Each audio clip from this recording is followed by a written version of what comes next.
So this week I am trying something a bit new with streaming. So far the quality has been kind of subpar, so I'm trying a totally different technique for this. And let me know if the video quality and the audio quality is working fine. It looks like so far we're good, but go ahead and just type in the chat there just to make sure, and that would be awesome.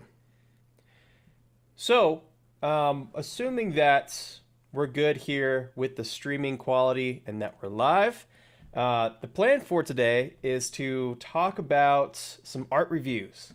And so let's hop on over to this other scene, and I'll kind of keep a side eye over here just to make sure that everything is streaming properly. So looks like, yeah, thanks Ethan for letting me know. So good so far. Awesome. All right, cool. So yeah, with these art reviews, it's all about trying to figure out what's great about projects, what could be improved, and getting ideas for our own projects and getting inspiration from others in the community. That's what this is all about. So the first one here is by Martine Salfiti, and this right here is called Somewhere Perhaps.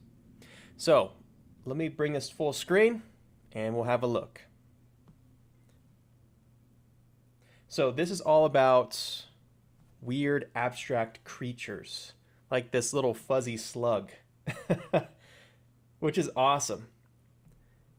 You know, it reminds me of the little chiclets, those like little marshmallow candies. I don't know if you guys have ever seen those before, but it kind of reminds me of like these alien chiclets a little bit. But yeah, so what we're seeing here so far is really cool. A lot of different simulations, a lot of different Houdini things coming together in one place. So my first impression is that everything is looking pretty awesome. It's looking pretty cool. And it's a very creative use of taking all of this and putting it into one thing. I love how we actually have a little face on that guy. You know, it's always nice to have a face to put on these creatures. So even just a couple of eyes will do that.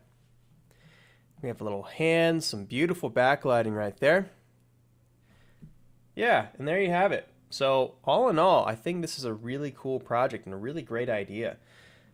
So one of the first things I'll say with things that are working well, camera movement is nice. We actually have some movement. That's a big plus.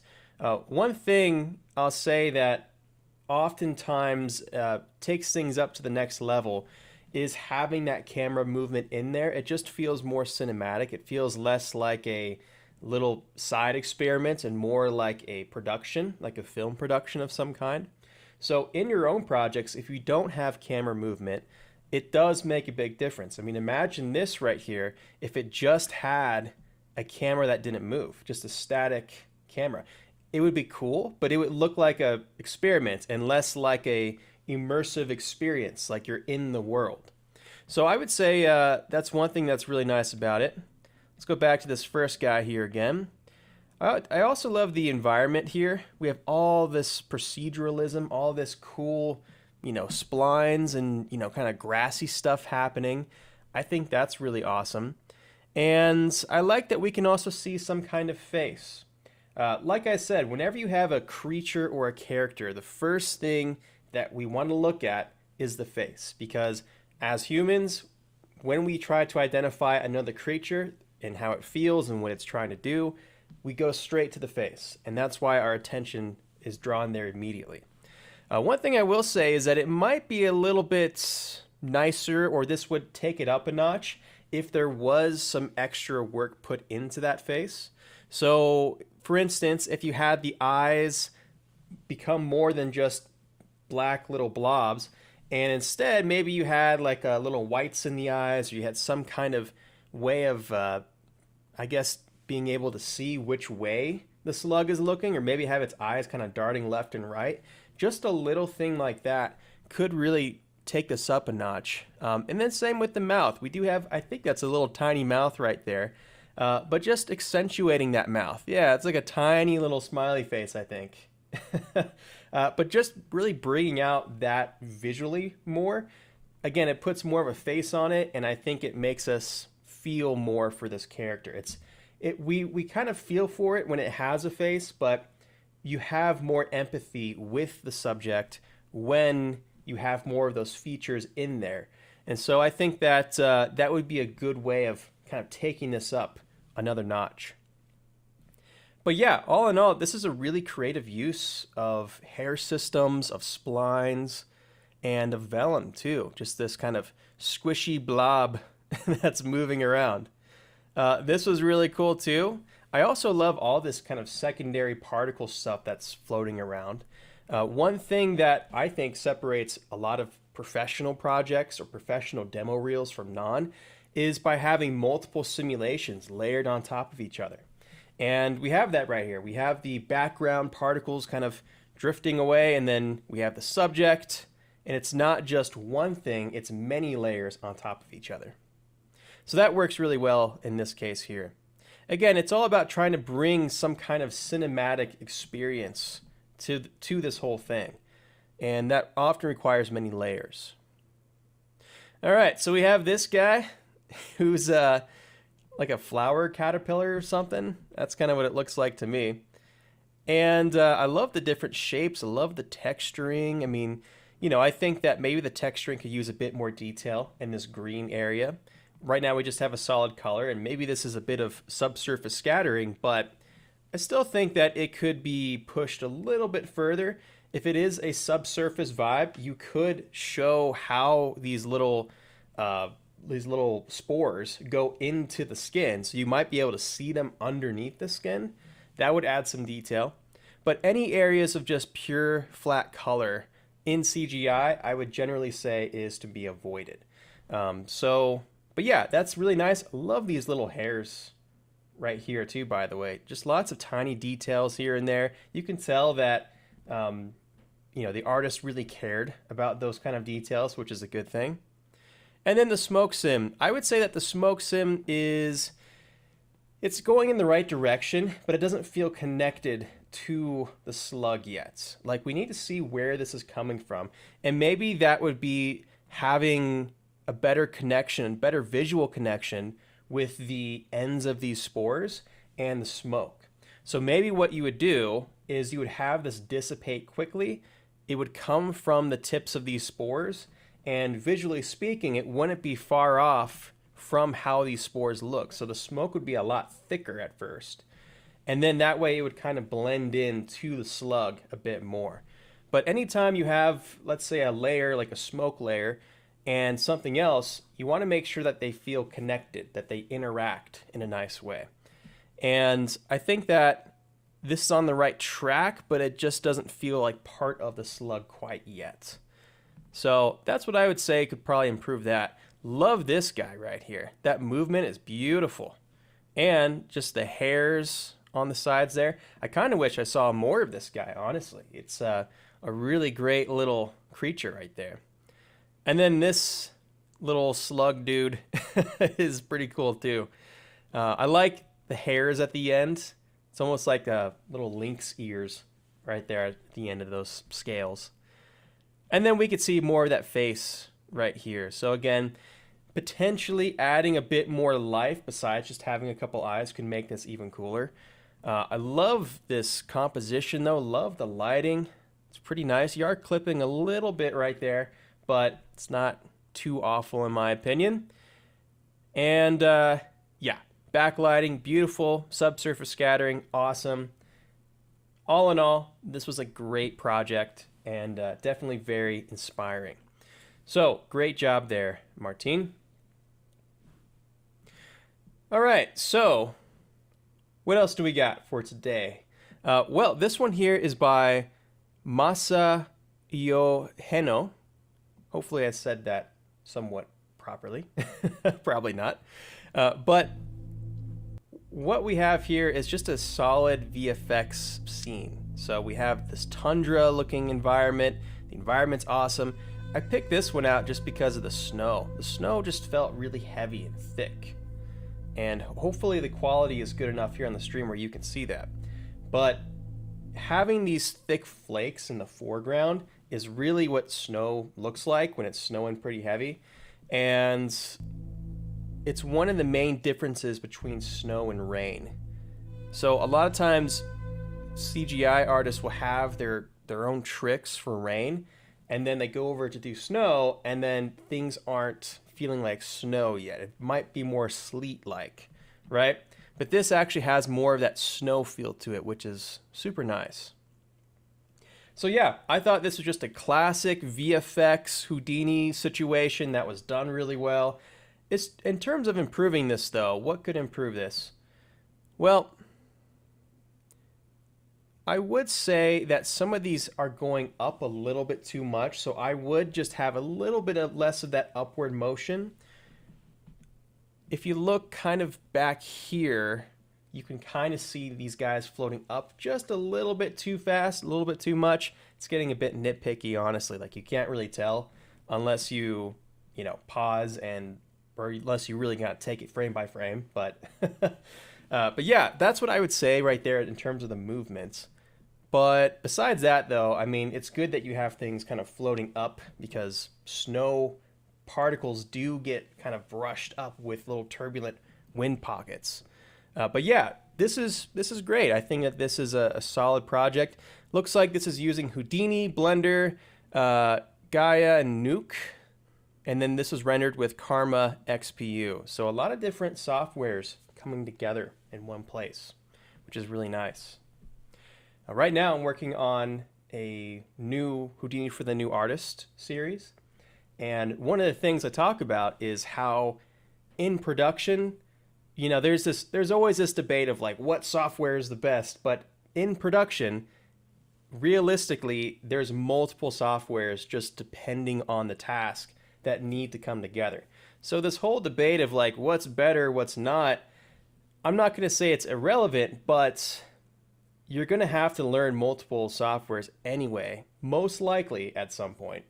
And, that's just kind of how it goes, depending on the sort of work that you're doing, and maybe even depending on the studio. I mean, heck, even if you were at a studio that just used one software, it would still benefit you professionally to pick up something else in case a new job comes along, So anyway, that's just kind of a side tangent right there.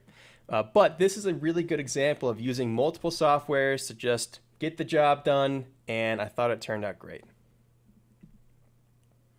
All right, this one here is by Bruno.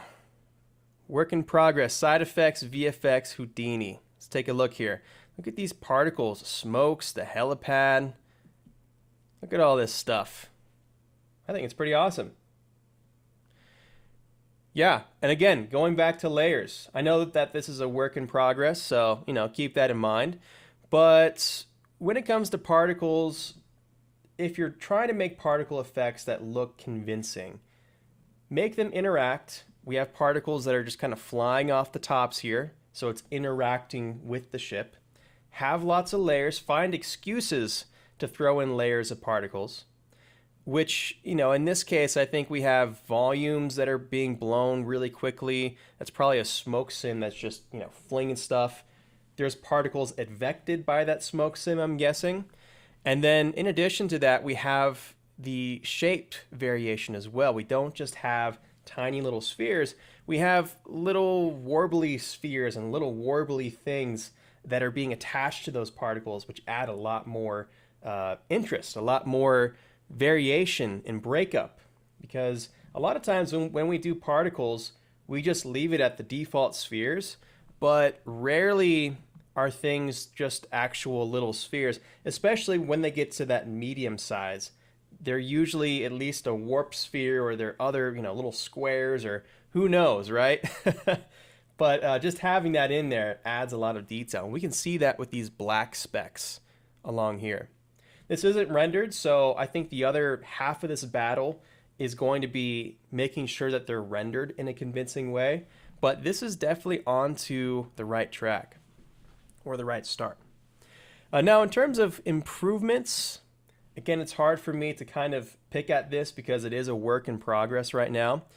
But I would say when we take a look at this ground right here, and we see this smoke that's kind of being disturbed, it definitely feels like a default turbulent noise, and it doesn't feel like it's emanating away from the blasters.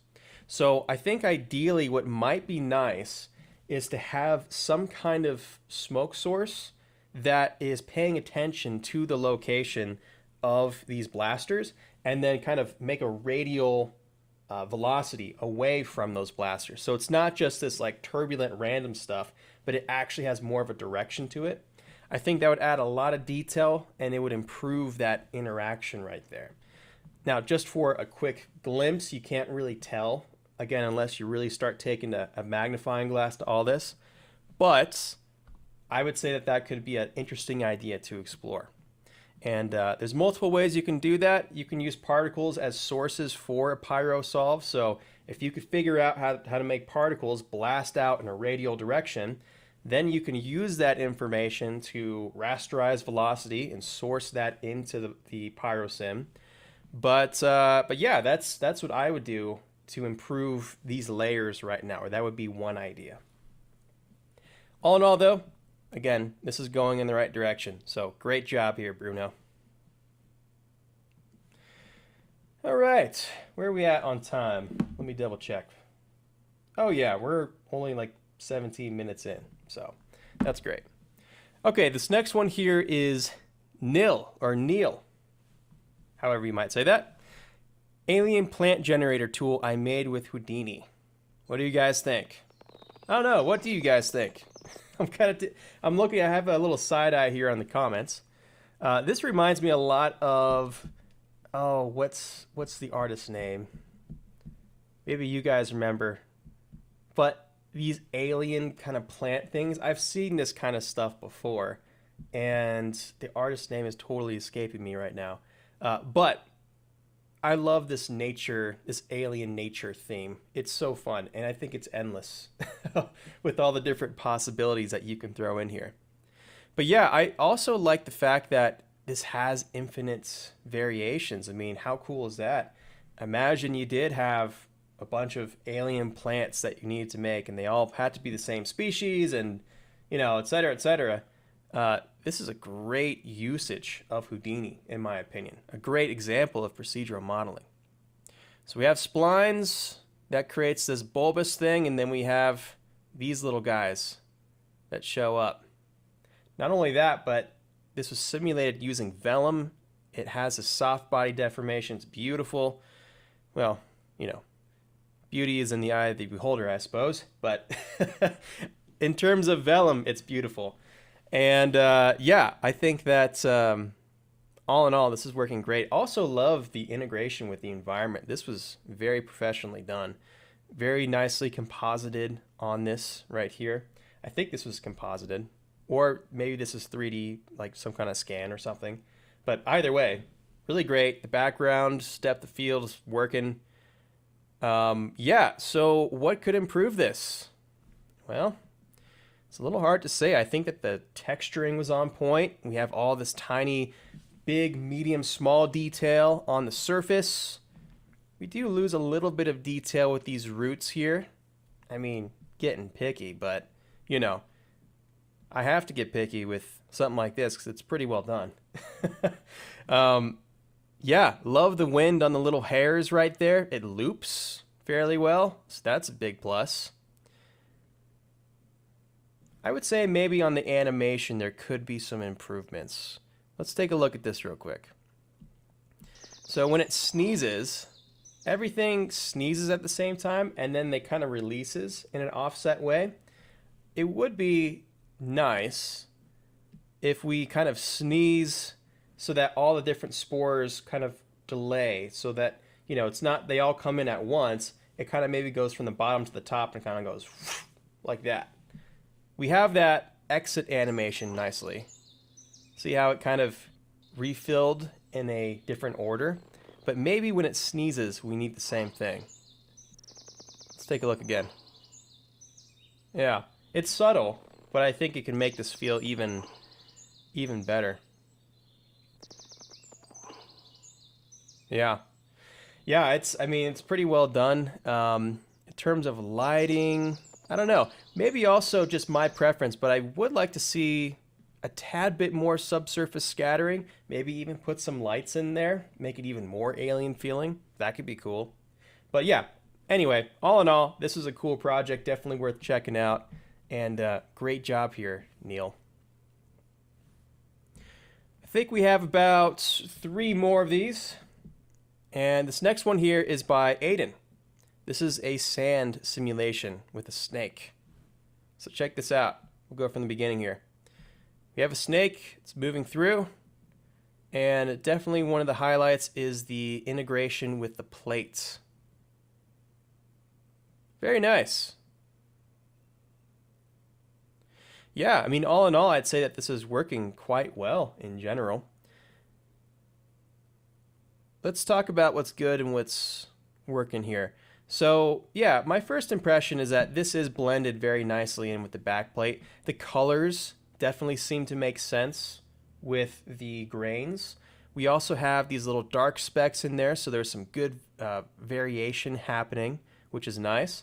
I think that the snake animation works.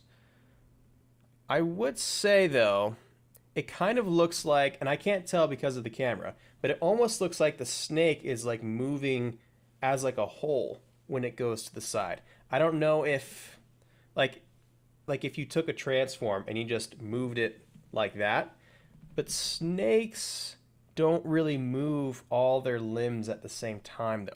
It doesn't do that because the location of a snake, the whole thing doesn't just move, right? It would just be slithering so that, only one part of it is moving forward at a time. It's kind of crazy how they even do that in the first place, if you think about it. But yeah, if this is being transformed, like you don't see the tail dragging forward in like a straight line. It always follows the line of whatever it slithers, if that makes sense. Maybe that's what I'm trying to say here. Whenever it's slithering like that, it'll always take that direction for moving forward. It's not like the whole chunk just, slides forward. But anyway, so I think that could be improved potentially. The shading is nice. I would say that we're maybe covering him a little bit too much in sand right there in the front. It would have been cool to maybe see more of his face and not obscure that as much, perhaps. That could just be due to what the Sin did. I'm not sure. But yeah, so what can improve this? We do notice that this grain kind of breaks down right about here. And, this is like, see how it just kind of hit this ground and there's like a shadow that interacts with that ground.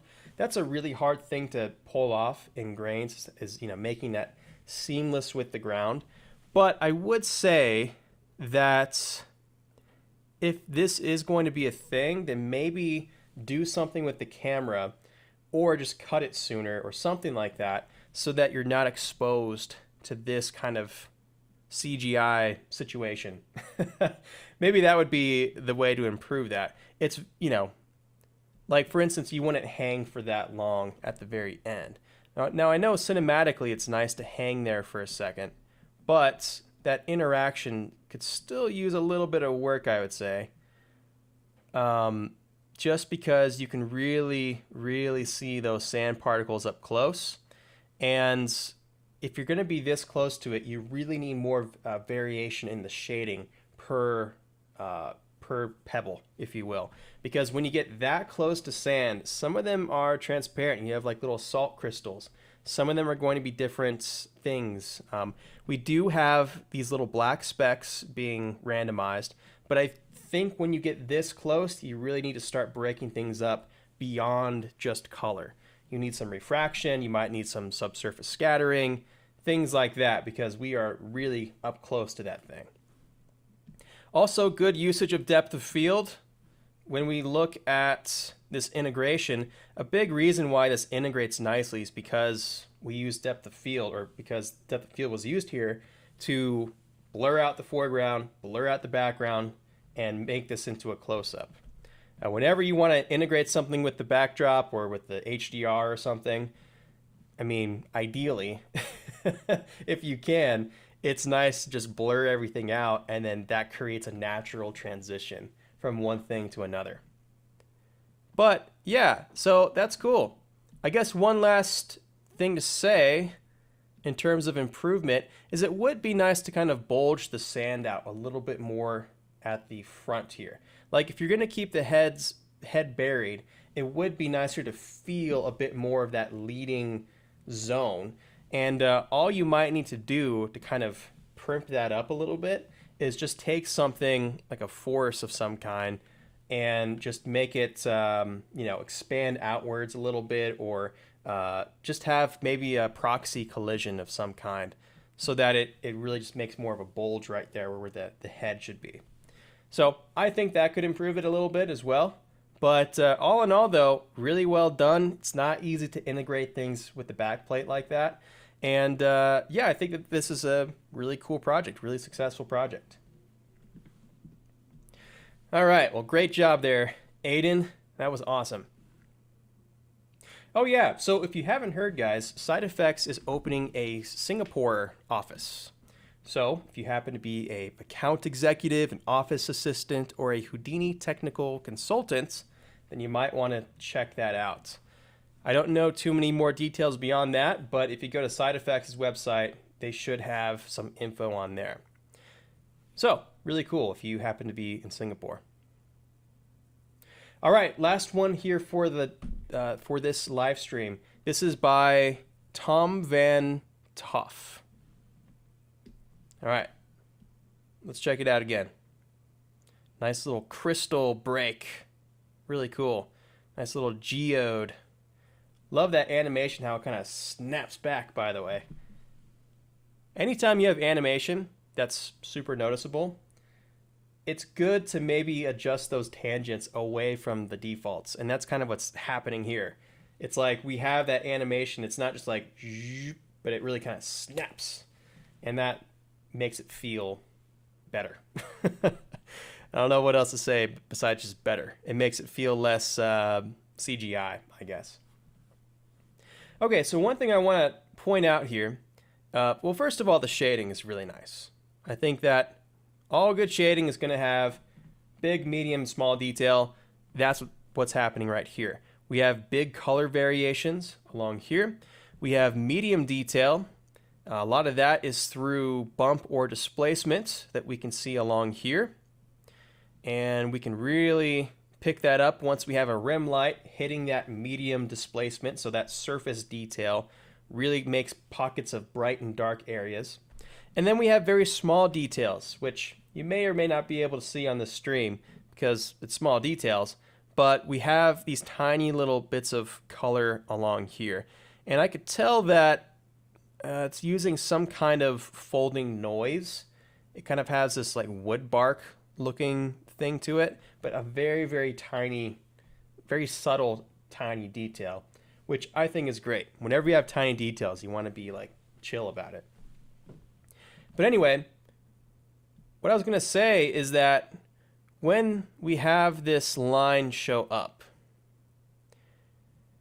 it looks like emission might be animating right here. And so the glow happens over maybe about 5 frames or so. And then we have this little lens flare. And the nice thing about this is that when something happens in like 5 frames and you get hit with all these different things, these different layers at the same time, it overwhelms the brain because you can't process all of these new things in like 5 frames. It's like less than a second. But it makes it feel more exciting and it makes it feel more interesting when stuff happens and you can't quite grasp everything that just happened. And so any excuse you have to just add in a bunch of visual layers really fast is going to make something feel poppier. It's going to make things feel stronger. And that's what's happening right here, right? We have just a few frames, these glows, these, little halos, and then it just pops and goes away real fast. So when we look at that again, we can kind of tell what's happening. There's also a contrasting color, by the way. We went red, then blue. That's, again, another sort of contrast that can make it feel poppier. But yeah, I think it works really well right here. It's really nice. I would say if you wanted to take that further, what you could do is instead of just taking the emission slider on a spline and turning it up, you could have some kind of animation for that. So you could at least have it like wrap around real quick, and then maybe when it wraps around, it has a leading edge to it, or it has some kind of interaction with the texture, like it burns the rock. If you went a little bit further with the introduction of that cut, I think that would take it up a notch. And then when it cuts away, the shading here of the geode is really nice as well. I think we have the reflection going on both sides, which is really cool. I do like the fact that we have some kind of backdrop back there. That's really nice. You know me and backdrops. I always say put something in the backdrop besides a color. But I would like to see a bit more in the backdrop. It doesn't have to be very noticeable, but it does go completely black. So I would say just have something, even if it's just off black a tiny bit. And then, take this idea a little bit further with everything else. And then, yeah, in terms of the shading, I think that this is pretty cool. We have all these different strata layers. I do like, what's happening here. It would be interesting, though, to try to get one layer that tries to blend in the outside of this geode with the inside a bit more. And what I mean is when we take a look at this zone of interaction, we notice that it goes from like one thing to the other pretty drastically, and they don't really like blend in any kind of way. But if you did blend it just a tad bit along this edge, I think that would actually make a pretty big difference potentially. It would just feel more connected to the geode. So if you went to the edges here and you just took some of this shader and again you just blended it in and used some kind of noise to make a random pattern, I mean, not only would this break up the surface or like where the cut is, but it would visually tie the two pieces together a little bit there as well. Again, getting a little bit picky here, but I do think that could take it up just a little bit more in this situation. All in all, though, really cool idea. Again, love how snappy that is. Also, I love how like when it goes back, it kind of goes down. So again, that interaction there. One piece hit another piece, so it's gonna react down and go back up. Really great stuff. All good details to notice as you go along. Okay, and that about does it. So thanks guys for joining me on this live stream. If you want me to check out your work, or if you have any projects that inspire you, send them my way, because I love to take a look at what you guys come up with and offer some ideas on how to make things better and share things that are working well with the rest of the community. Until next time, I hope you guys have a fantastic day, and I'll see you later.